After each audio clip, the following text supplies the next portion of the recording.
Well, thank you. Thank you, Robin, for that wonderful introduction. Thank you to the British Academy for inviting me, and thank you to the Sir John Cass Foundation for sponsoring this event. And I'm very happy to be here. I first came to Britain as an exchange student for a year as an undergrad, and I learned so much. I was interested in the roots of American culture and politics, and I studied deeply into British and European history, and I had a wonderful time, and ever since then I've felt at home with coming back to Britain and have developed close colleagues over the years. And I always learn a lot by being here, and so I'm sure I will tonight as you kind of dissect the kinds of things I'm about to say. I'm also overwhelmed because I think this is such a difficult and confusing time. And so we have faced greater inequality than ever before and greater political polarization. And so solutions aren't really simple. And so in this lecture, I want to begin by discussing how we got here, a brief overview of the financial model of the firm, as I call it, why it causes managerial dilemmas, and going beyond that a little bit more to talk about why it causes inequality, why it's not sustainable, and then what can we do about it. And I've had to push my thinking because I'm Irish and a skeptic, but I think we really need to be talking about positive solutions. And I think in the current period, it's unlikely that a particular new model of the firm will emerge, or that we can use national political institutions or public policy in a time that's so polarized. And so I think what we have to do is we have to go back to the field, and we have to observe the many social innovations and experiments that are actually going on. They're kind of hidden from view because the power of finance is so dominant. But in fact, I think there's an amazing amount of experimentation across different institutional landscapes, and I think that's where we need to kind of look for new ideas. Okay, so I want to start with, Glass House. This is a book that was written by a journalist who grew up in Lancaster, Ohio, and then went back there to look at its demise. The town through the 20th century was the leading glassmaking town in the country, and in 1982, it had corporate families that had built the civic society, had built educational institutions. There was a unionized workforce that had decent wages, even though they were tough jobs.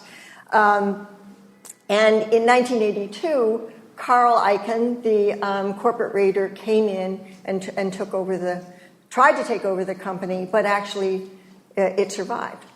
But the company managers learned from that, and they immediately broke the company into two pieces, sold off the main corporation to a new corporation, who then developed a series of financial strategies to strip it. Strip assets, cut union costs, not invest in new maintenance, and use the money to buy and sell companies in leveraged buyouts. And that went on through 2004. In 2004, the company sold it to a private equity firm, Cerberus, and they did the same thing, a series of asset stripping, failure to maintain, and within 2 years, it went bankrupt, but not before the company, the private equity firm, had extracted serious rents. Cerberus sold it to another private equity firm. And from 2006 to 2013, that private equity firm continued to do this. And the company went bankrupt in 2013. Now, the Cadbury story is similar. There are other stories in Britain that are similar. In this case, what happened is the town became a central node of the opioid trade in rural Ohio. Now, opioids have historically been in the inner cities. But now the swath of industrial towns and rural areas have opiate addiction and heroin addiction, major unemployment and poverty. And in this town, 44% of the households are headed by a single mother in poverty. This is a story about financialization, not globalization. And Lancaster is not unique. But in November of 2016, the Lancaster voters thought it was about globalization, and they voted for Donald Trump. 10 years ago, many thought that the Great Recession would launch a period of Keynesianism, a Pollyannian backlash, a rebalancing of corporate greed. But instead, we've experienced regulatory capture, austerity policies throughout Europe, and a rejection of re-regulating capital.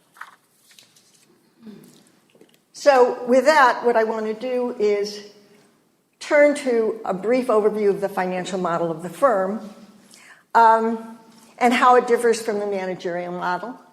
Under the managerial model, assets are relatively fixed and used to produce goods and services.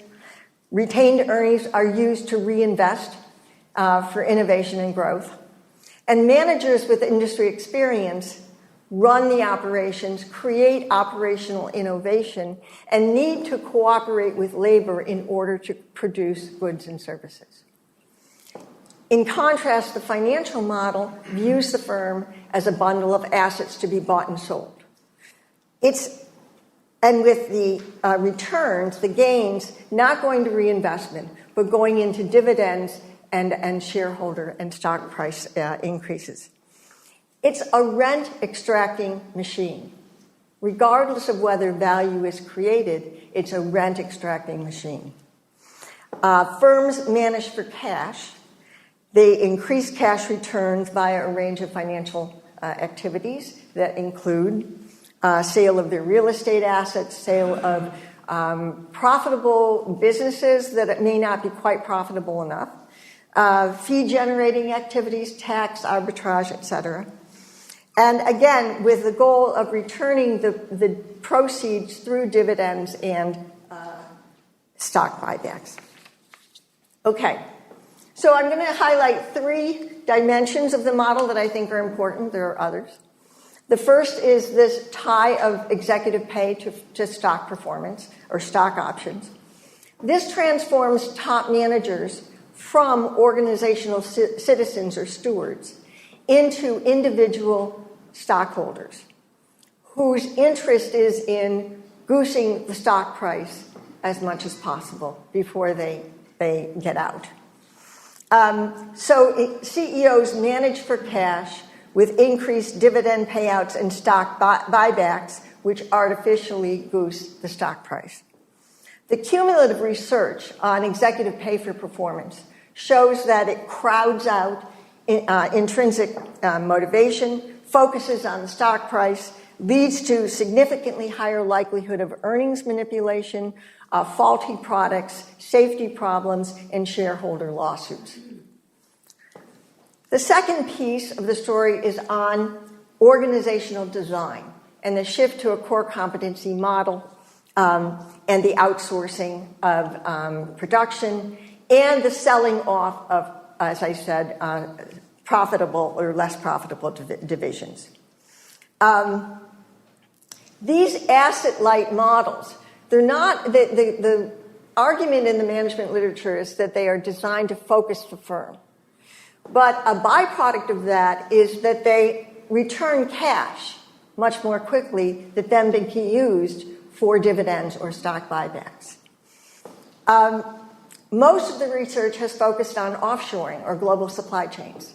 But I want to emphasize tonight that probably more workers are affected by domestic outsourcing in service activities. So hotels, retail, healthcare, restaurants, services, there's more outsourcing activity there, and we haven't paid enough attention to it.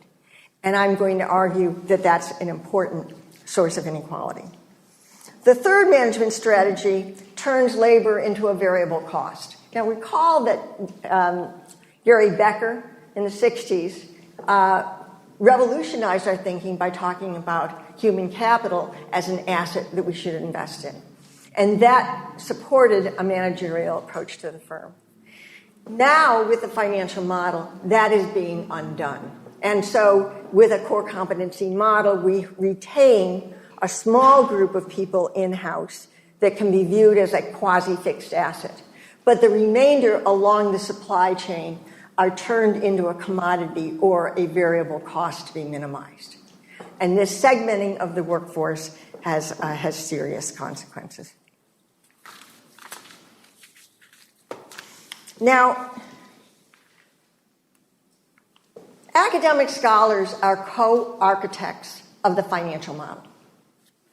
The law and economics movement in the 1970s legitimized the shareholder model by developing agency theory and arguing that shareholders are the principals and managers are the agents. But there's nothing in corporate law that says that firms have to maximize shareholder value. It became an ideological norm. The theory, the agency theory, turned corporate law on its head. Corporate law says the corporation comes first. It selects a board of directors. The board of directors is responsible, and they contract with labor, with suppliers, or with people who want to provide capital as suppliers of capital. And that's a very different concept than what the agency theorists proposed. Management theorists contributed to the model by prescribing the core competency model that I mentioned, urging companies to focus on the core, and thereby return quicker returns to the investors. Operations and engineering scientists contributed by standardizing knowledge, codifying it, disaggregating complex production systems, and modularizing them so they could be sent around the world. These are advances in operations management that have taken place over the last couple of decades. Economics and HR scholars contributed by theories of the pay for performance, which not only were addressed for executives, but increasingly for working people who are risk averse and who have low salaries. And in the pay for performance model, we shift from a model in which workers get a base pay plus a raise to one in which they get a base pay and then variable pay, depending on how profitable the company is. So they get contingent pay. And if the company doesn't do well, they don't get the bonus, right? Well, they don't have control over the profitability of the firm. But yet they are assuming the risks, the market risks, by that type of contingent pay. Similarly, contingent staffing or flexible labor has that effect. Okay, so now I want to talk about the dilemmas in sustainability and inequality, and just note that this financial model kind of ripples through organizations, affecting managers, workers, firm sustainability, and inequality. And let me first talk about managerial dilemmas. At first, it creates new agency problems between the CEOs and the middle managers. Because the CEOs, remember, their identities are now tied to the stock market as their identities as stockholders. But middle managers are still charged with operational performance, and their pay is tied to operational performance. So there is a disconnect between the incentives of the top managers and of the middle managers. But the middle managers now do not have much control over how to invest in the company, to make it grow, to develop innovative solutions. Second, there's much greater use of mergers and acquisitions, as I've noted, and it skyrocketed in recent years. That causes real operational disruption. So typically, a firm will not do what's called human due diligence, where they go in and really carefully assess the employees in the acquired firm and in their own, and develop a plan to really do an integration and kind of smooth transition. And so managers are kind of bombarded with downsizing, with operational destruction, culture conflict, And they've got to manage kind of the current operations while also absorbing this operational disruption at the same time. High turnover results at the top. Middle managers start leaving, supervisors start leaving, and then that undermines further the security or the morale of the working people as they see this kind of churn in the organization. Also, managers lose operational control the more that production is outsourced. So let me give you an example. They're in charge of the operations, but remember, procurement departments are usually the ones who are managing the contracts. So here, this is an example of the Boeing 787 Dreamliner. And in this case, McDonnell Douglas took over Boeing, and McDonnell Douglas had much more of a shareholder value view of the firm. They decided that they could outsource 60% of the component parts to 50 first-tier suppliers and then more tiers of suppliers. They didn't know anything about operations. And so the middle managers, the engineers, were the ones managing this disruption. Boeing grossly underestimated the complexity of the supply chain. And the engineers, managers, workers were inundated with poor quality products, with things that didn't fit together. And it led to 3.5 years delay and $10 billion in cost overruns. The finance people had estimated they would save billions and they would save a couple years in the production system. Okay, let me turn now to firm sustainability. There are several reasons why the financial model is unlikely to provide a sustainable competitive advantage. And some of the reasons are easy. With the focus on quick efficiency innovations, they downplay kind of longer-term market innovations that will build new products and development. Investor pressures that put more emphasis on dividends and stock price increases undermine the ability to invest in R&D, which I've mentioned. And to give you a sense of that, a recent study looked at dividends and stock payouts in top firms between 2005 and 2015. They found that on average, these dividends and stock buyouts represented 96% to 134% on average of the net income of top corporations. And this was true in Europe, in the US, in British it was the highest at 134% of net income. As a result, firms try to buy innovation through mergers and acquisitions. But the intensified merger and acquisition activity has bid up the price of these strategic companies that people want to buy. And so now the going price is about 11 times the value of the target enterprise, or what we call earnings before interest, taxes, and depreciation. So given that bid up in the prices, that means that the returns are essentially lowered because the price that they're paying is so high. As indicated in the M&A activity, the other problem is that the empirical literature shows that, in general, the majority absolutely fail to meet their targeted goals.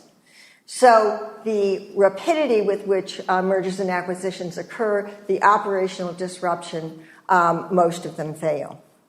The jobs of CEOs are more difficult.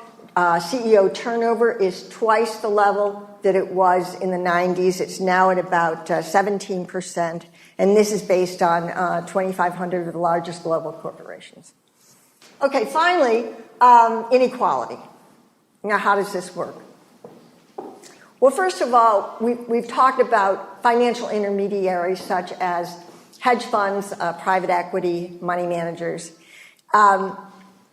They can extract rents in the economy through speculative activities, but an important kind of hidden activity is their excessive fees that they charge to portfolio companies or pension funds. And we don't have an estimate of what that amount is, but just 2 days ago, it was very coincidental. Warren Buffett, in his annual report, was talking about this issue. He estimates that $100 billion has been spent by pension funds and other shareholders on fees to these market managers. And he said, you'd be much better off just putting your money in a stock market index fund. So that we need better data on that, but that's one point of reference. A second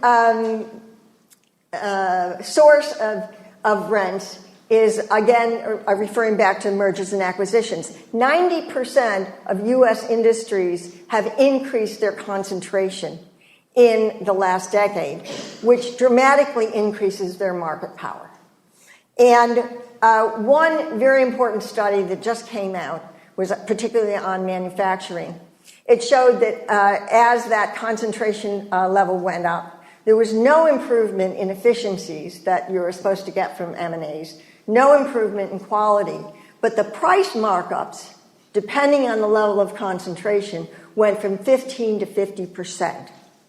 Now, what that means is that workers, as consumers, are hurt by that kind of concentration and monopoly power.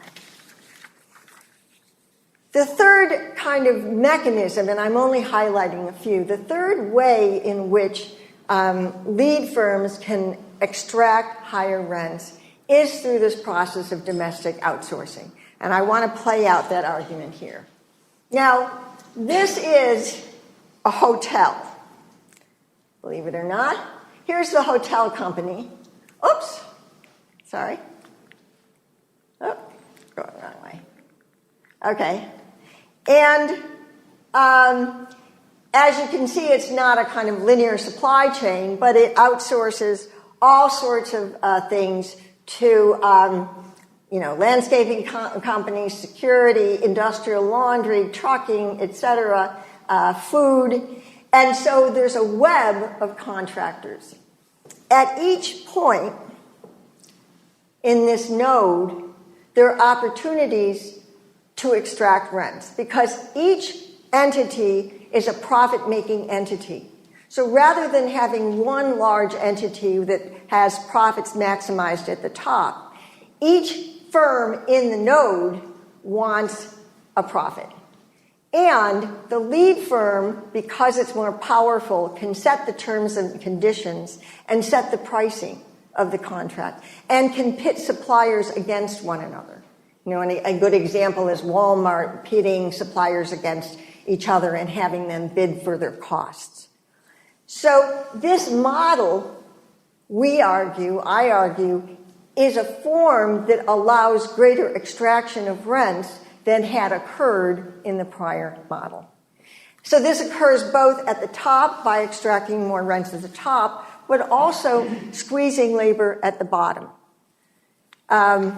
Now, franchising is another form of this. I won't go into detail, but just to say franchising has expanded widely across industries, across the world. In the U.S., it represents some 10% of employees working in franchisee establishments.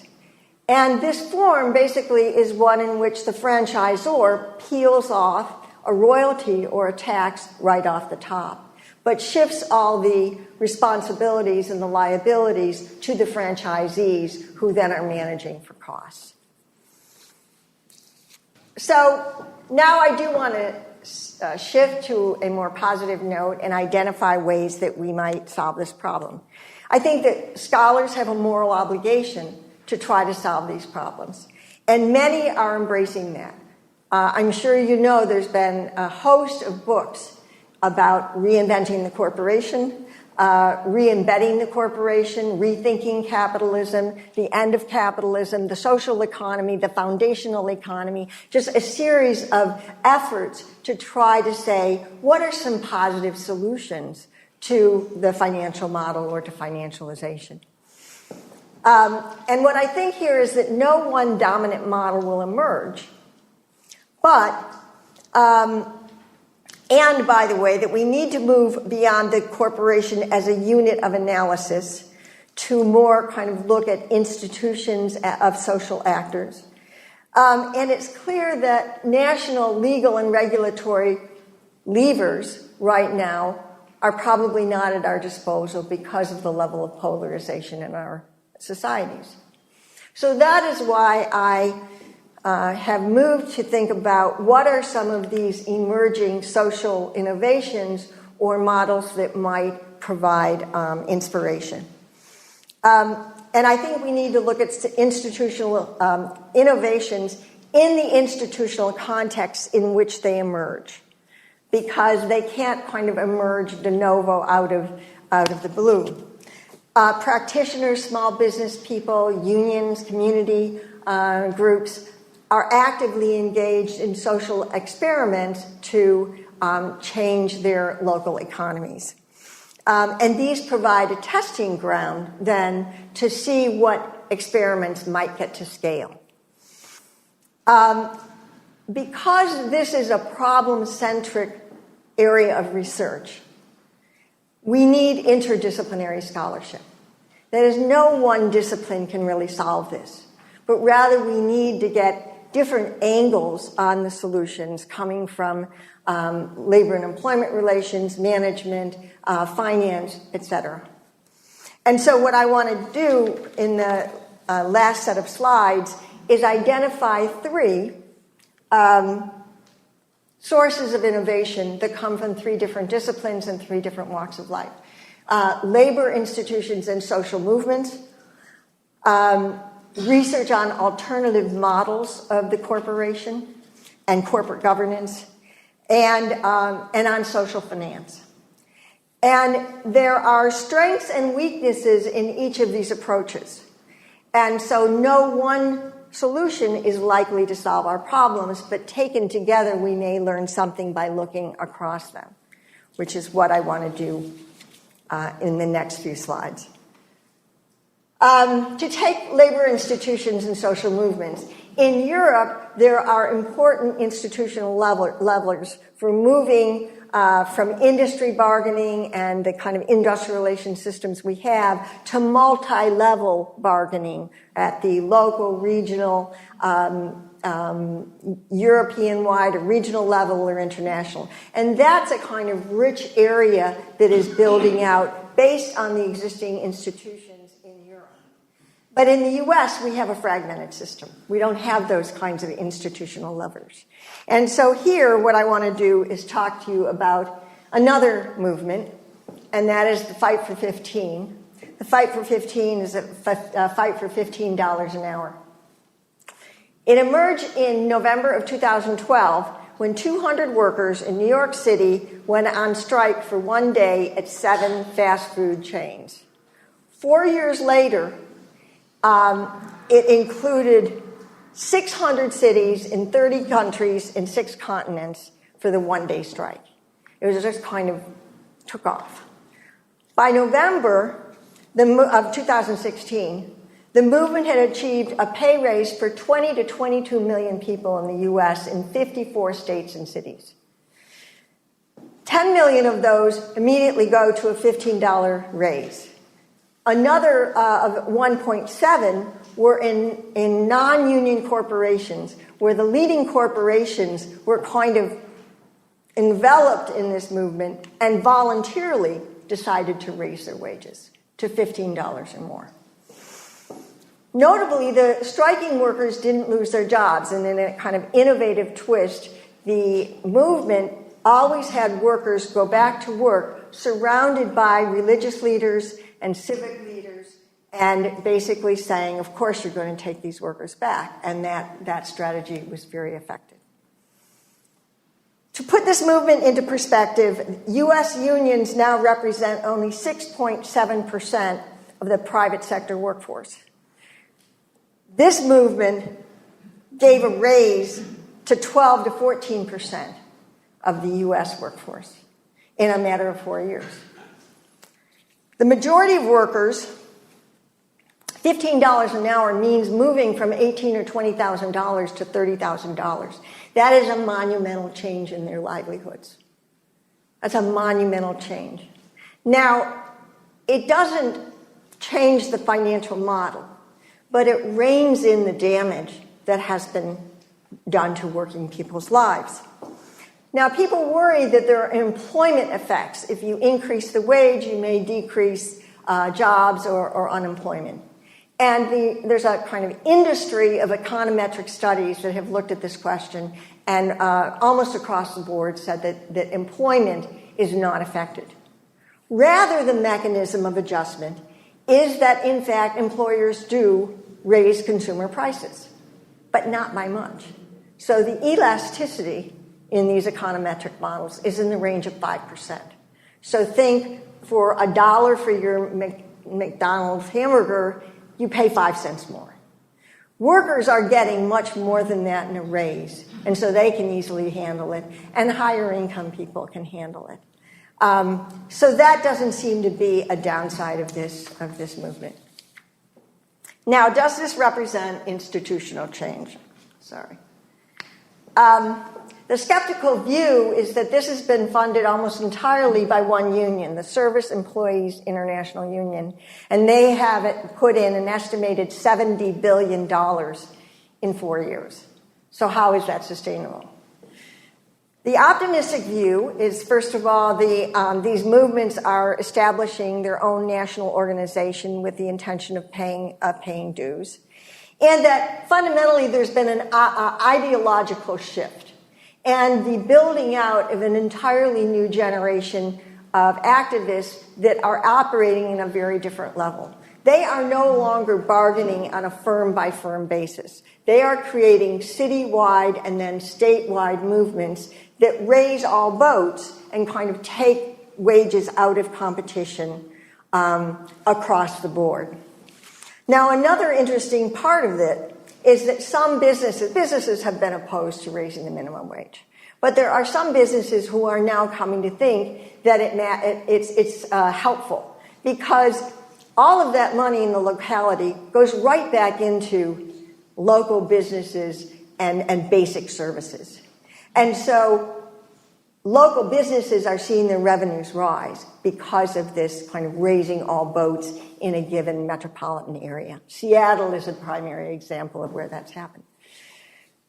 In addition, the fight did not emerge de novo, but rests on 2 decades of organizing by these groups, not only unions, but we have non-union worker centers, if you know what those are, where the people represent workers directly with non-union employers and try to negotiate better conditions. The immigrants' rights groups, the Black Lives Matter movement. This is a kind of mass interlocking set of groups that have worked together now for many years. And that leads us to believe, while it is fragile, there is something going on that is quite historically different, and we should pay attention to it. Okay, I want to move to alternative governance forms, which is a second area of research. And I'm going to compare 2 forms that would seem to be quite different. And that is the business group model as illustrated by Tata Industries and the Mondragon model of cooperatives. And I'm going to show you why I think there are similar characteristics. The Tata Group is a parent company that is a holding company with controlling shares.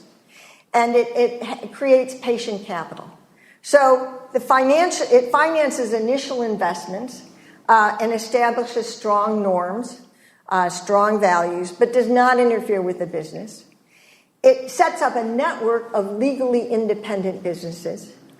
And it provides centralized services or kind of subsidizes those businesses in ancillary services, creating economies of scale for all of those businesses to use. It minimizes hyper competition because it tends to invest in or use its funds to invest in diversified markets that are not going to compete with its current subsidiaries. This lack of competition means that there's a lot of knowledge sharing in operational improvements across these independent groups. And there's also substantial investment in human capital through kind of an internal labor market employment system. Now, this is a very paternalistic model, but the monogam model has similar characteristics, but it's more democratic.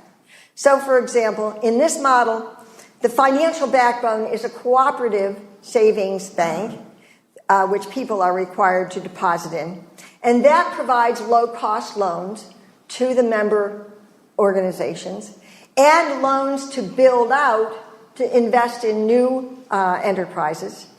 And there is a non-compete clause to encourage the units to diversify across sectors and then provide a network of kind of interlocking suppliers and customers so that they're creating their own demand.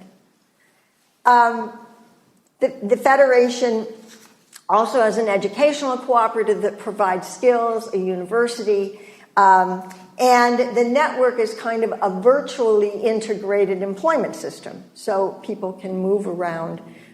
When one business kind of may have a downturn, they can move to others.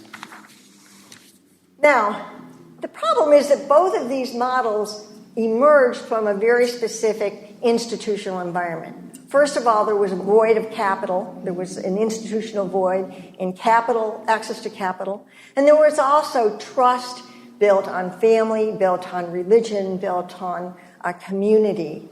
And so the question is, well, where in our economies do we see similar institutional conditions that would allow these forms to emerge? And so I'm going to point to two. In the case of Tata, in Europe, there are still enlightened corporations. There are still family corporations that rely on trust. There are industrial foundations that create the basis for committed capital. And so we might see that there would be further development of these models, and say Denmark and Germany are good examples, where this model could be built out over time. In the U.S., another form has emerged. It's called the benefit corporation, and in this case, there are laws that have been passed that allow a company to incorporate and have social as well as financial goals. So these hybrid corporations then can attract capital to invest more in socially responsible things. So those are a couple of examples of where we might look for this model. With regard to the cooperatives, there have been waves of enthusiasm around cooperatives. And the United Nations declared 2012 the year of the cooperatives.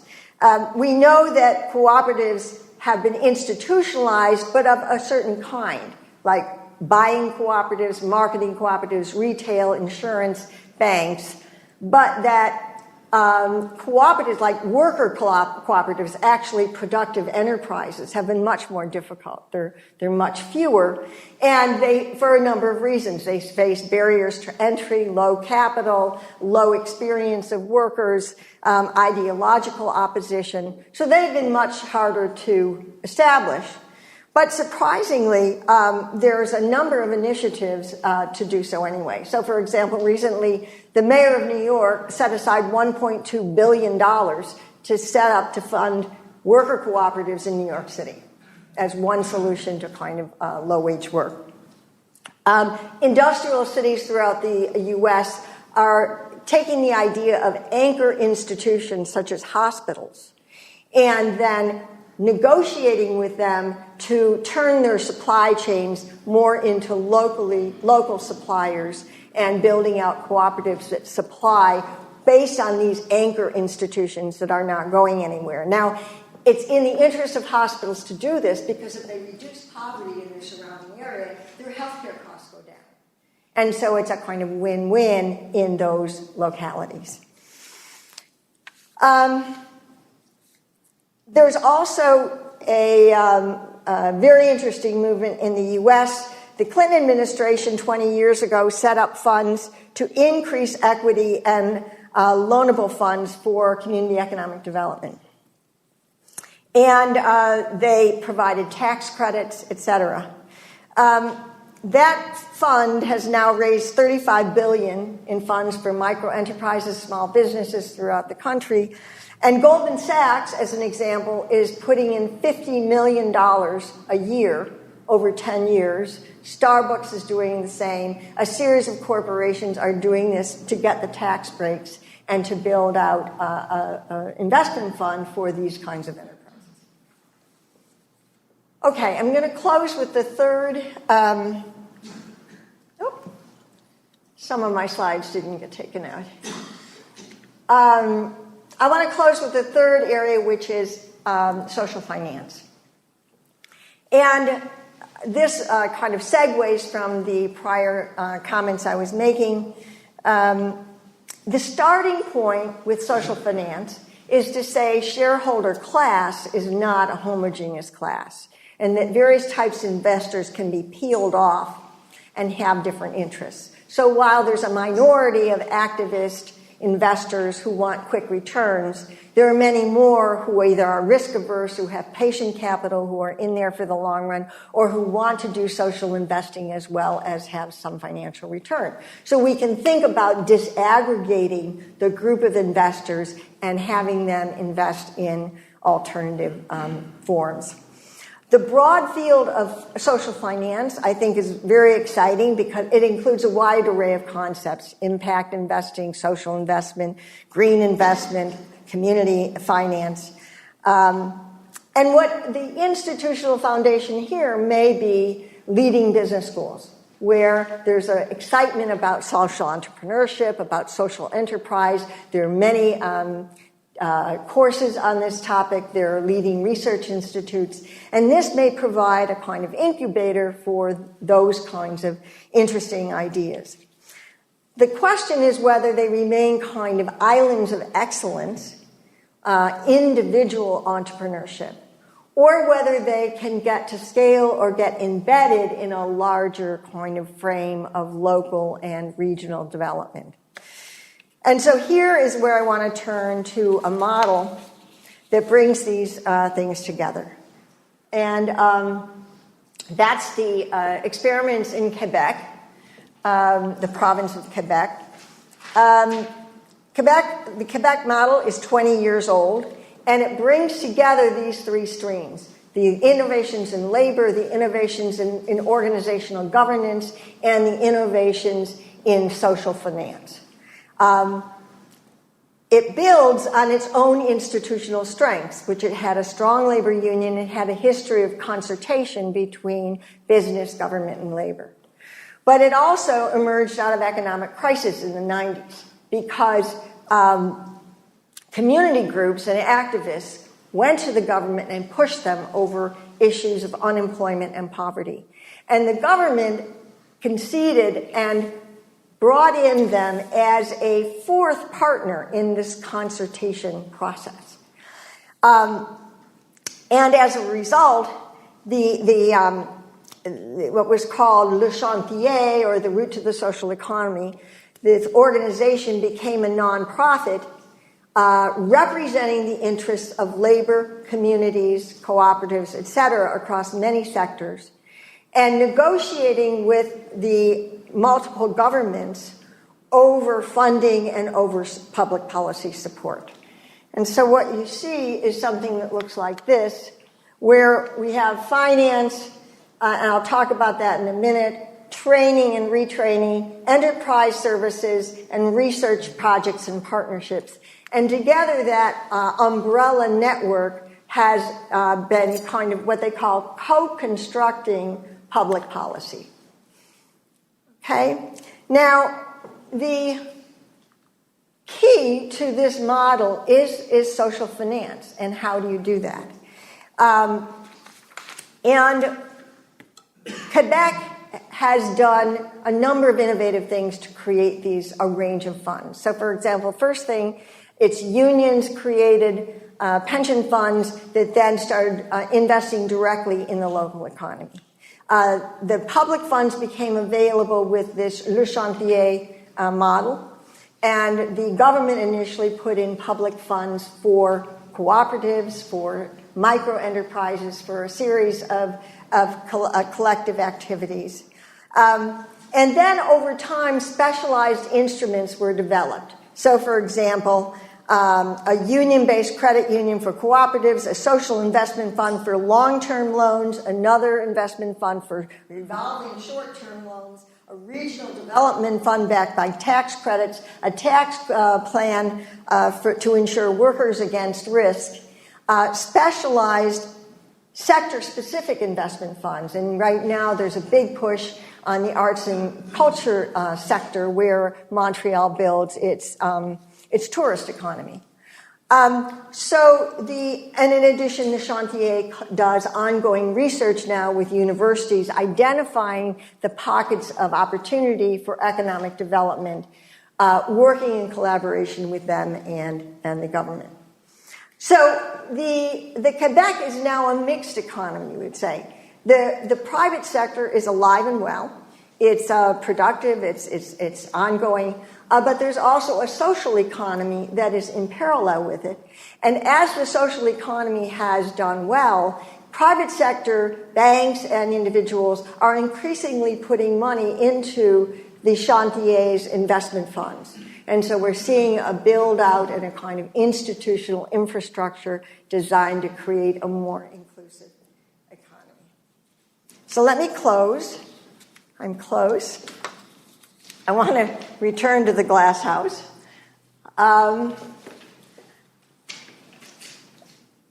Obviously, the financial model, in my view, has undermined sustainability and contributed to inequality. And these policies have allowed financial leaders to extract higher rents. Scholars from a wide swath of disciplines now are in a critical debate around what are the new models. And we have many opportunities to look at what those are. I don't think a dominant model will emerge. I think rather that if similar to Fordism or mass production manufacturing, mass production existed, but it has declined as other models have emerged, regional clusters, small firm things, the Japanese model of lean production. And so I think we can kind of take that as an historical parallel of what may happen here. Labor and social movement scholars have documented these innovative ways of building labor power that go beyond the firm, that are moved to a citywide or regional level. The corporate governance research has identified a set of alternative models that can be useful to examine. And the social finance scholars have identified an array of these strategies for raising funds for enterprises that do not privilege shareholder maximization. Each approach has its vulnerabilities in building capacity, getting to scale, or becoming institutionalized. The most promising, I believe, are these socioeconomic models that bring these three elements together in geographically embedded areas that can build on relations of trust and shared values and commitment to a local economy where families are embedded and living. Our role as social sciences is to be co-architects of the social model that creates inclusive economies. And I think this is a period of exciting intellectual debate. So finally, I want to say that institutions like the British Academy can really play an important role by bringing together scholars from different disciplines in a kind of interdisciplinary discourse that will lead to growing knowledge for sustainable and inclusive